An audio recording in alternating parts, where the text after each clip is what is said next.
Yeah, well, this is how I stumbled upon this, actually, like my own epiphany, is I had a connection to a pretty, like, B-lister rapper who he used to be on Cash Money, actually, and I was supposed to do a beat for him. So I, like, put together, like, this extravagant beat, and I sent it to him thinking, like, this shit's dope as hell. It's going to be way better than anything someone sends you. So then my guy is like, nah, man, he doesn't like it. So then he gives me, like, a list of stuff that he's been, either rapping on or stuff he's listening to, and it's all, like, West Coast, Tupac, Dr. Dre type of stuff. So I literally rip off a B-side from The Chronic. I don't actually, like, take the samples, but I basically am like, I'm just going to make a beat that almost sounds identical. And I make it in 30 minutes with the samples. I basically mix it to like as I'm going, and I send it immediately. Oh, he likes this one. I'm like, you got to be kidding me, man. I actually felt like disingenuous about it at that point. I was like, I don't even think I feel good about this, There are producers, like one of the producers that we talked about earlier, who's a superstar producer, had a great year last year. I asked him about one of his records that was very controversial, that was super famous and won a bunch of awards. And I said, what did you think about when you were doing it? Was that even in your mind? Like, were you going like, this is a hit, or people are going to be freaked out by this and not know what to think of this, or this is going to create a shitstorm because this artist shouldn't be doing this or should be doing it or whatever? And he goes, I don't know, I made a dope beat and let them write what they wanted on it. And I was like, it's like, you didn't participate? He's like, I wasn't even there when they wrote the lyric. That's He's like, crazy. I heard it when it was mixed. Wow. So to him, it was like he made a great beat, and he knew the artist was a strong artist, and they were going to write something cool over it. And yeah, he's like, I did my contribution. Yeah. And I look at that and go, like, can he call himself a producer if he does that? And that's why I felt that way about when this happened to me, because I was like, I don't really feel like I did anything here. Well, here's the thing. I have this conversation a lot with like young and upcoming producers and artists, is making a beat like that. There's nothing wrong with that. Like, there's one artist I work with who takes like 8 bars from any record he likes and writes a new song over it, and then mutes the sample and sends his vocal to a producer and says, make a new track for this. And he does that so he doesn't have to give any publishing to the producer, because they're doing a remix. And so he wrote it over a beat that was someone else's 100%, but he didn't write the same song that they wrote, right? Yeah. And so if you make a beat based on somebody else's beat, and the artist is like, oh, I love that, let me write to that, and they send it back to you, and you go like, okay, cool, now I'm going to make a break, I'm going to do some transitions, I'm going to make the second verse feel a little different than the first verse, I'm going to make the out chorus feel bigger than the first chorus. That's the craft of it, and now you've made a record. Yeah. And that is 100% what a producer does. Mm-hmm. The producer, to me, like, beyond beat making, the main thing a producer does is gets the artist to deliver a solid record. Yeah. Like, if you're not in the room when the artist is performing, you're not producing the song. Yeah, definitely. You're just making a beat. You're just a track guy. You're a beat right? maker. Yeah. So yeah. So that's, to me, like, I work with, these days when I work with artists that I'm producing, I often will have them go online and find a beat that they like on, like, Soundport, Beatport, SoundCloud, whatever, and then I contact that beat maker and say, like, can I buy this beat from you? You keep your publishing, just don't sell it anymore. Send me your stems. And then it always comes up like, cool, am I the producer? And I always say, no, you're the writer. And I'll say, you did keyboards and programming by you, production by you. I'm the producer because I know how to make your beat into a song. Yeah. And I'm going to write the song with the writers on this. I'm going to get the vocal performance, arrange the background vocals, and take your song and create it, finish it. Yeah. If you want to do that, go ahead. Yeah. But I'm doing that, and I'm the producer. Yeah. And I'll pay you your fee, and you'll keep your publishing, and I'll list you as the track guy or whatever you want. Yeah. But you're not the producer. Yeah. Like Puffy is a great example. Puffy doesn't play an instrument. He doesn't know how to do anything on the board except turn the volume up and down. But he knows how to make an artist deliver a great performance. Yeah. And he knows when the drum beat is right. He knows when the bass line is right. He knows when the record is feeling like all the elements are there. That's a producer. Did you ever work with him? Yeah. That's crazy, man. I did the what was it called? In Paris record. Oh yeah. Which was, That's a huge record, dude. yeah, that was a mess. It's like That a was huge another record. Jay-Z, that's crazy. That was I mean, that was a shocking experience for me. Because, Why? Because I had heard so much about how Puffy doesn't do anything in the studio.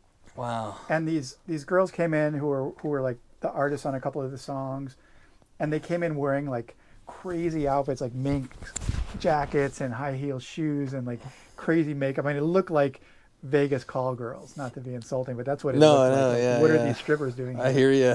And they go in the vocal booth, and Puffy wasn't there, and they're like, "We're going to record a song," and they gave me the Pro Tools file, and I open it, and we start recording, and I'm like, "Wow, this is awful." Like Did it just sound bad, or was like it just there not was, yeah, it was organized? just like they were just like you take 5 random girls off the street and bring them in the studio and say sing a song, and it just sounded like that. Like, so you're trying to figure out like what's the vision? I wasn't trying to figure. I was just the engineer on this session, and I'm just going like, this is a mess. Somebody's wasting money on this session today, whatever. And then at some point, a couple hours in, Puffy shows up. Okay. And he's like, "What are you guys working on?" They're like, "Oh, we recorded the song." And so he plays like 10 seconds of the song. He's like, "No, erase that." Oh shit. And then so I start a new session and bring up the track again. And he's like to one of the girls, "Come in the booth with me."